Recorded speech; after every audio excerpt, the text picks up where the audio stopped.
রান্না করলাম কাকি আজ? আজকে রান্না করেছি চিলি চিকেন, ফ্রাইড রাইস। বাবা তোমাকে তো কি সুন্দর রান্না করে। আমার শাশুড়িটা যে শয়তান, রোজ আলু সিদ্ধ ভাত খাওয়াই আমার। হ্যাঁ, কোথায় তোমার শাক তো ভালোই গো, হাঁসের না, মাংস প্রায় দিনই তো শুনি। ওটা তোমাদের সামনে করে আর আমার আলু সিদ্ধ ভাত খেতে দেয় রোজ। আর ওরা কি হাঁসের মাংস খায়? হ্যাঁ, রোজ ভালো মন্দ খায় মা। তোমাকে দেয় না? বড্ড শয়তান, একদিন তোমাকে দেখাবো।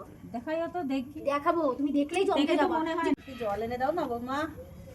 ওই দেখো নাটক দেখাতে চলে আইছে। ওনার কিন্তু আসলে মাথায় ব্যথা না, আমাদের দিয়ে কাজ করাবে বলে এটা করতেছে। কেন রে, তোর মা কোথায়? জল দিতে বল।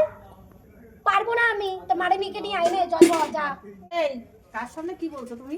হ্যাঁ, কার তা সামনে? আমারে বলার সাহস কোথা দিয়ে পাও তুমি? তোমার সাহস কোথায়? জল নিয়ে জল নিয়ে কেমন শাশুড়ি এবার বুঝতে পারছো? শয়তান বুড়ি একটা, শালার বুড়ি। তুই এখানে কি করতে আইছিস? তাতে কি তোর কি চাকর বানারে? তুই গিলতে আচ্ছা, এখান থেকে যা, শুতে আইছিস? হ্যাঁ হ্যাঁ? যা, তো ছেলেরা এখন বলবো তোরে। ছেলেরা কি বলবি? ছেলেরা কি বলবি? বাবারে একই রে ভাই, আমি তো তোমার শাশুড়িরা এইরূপ দেখি না। তাহলে তাহলে বোঝো, আমার রোজ খাইতে দেয় না, আলু সিদ্ধ ভাত খাওয়াই শয়তান। হ্যাঁ, তোকে আলু সিদ্ধ ভাত দিই। খাইতে দিস না তো আমারে।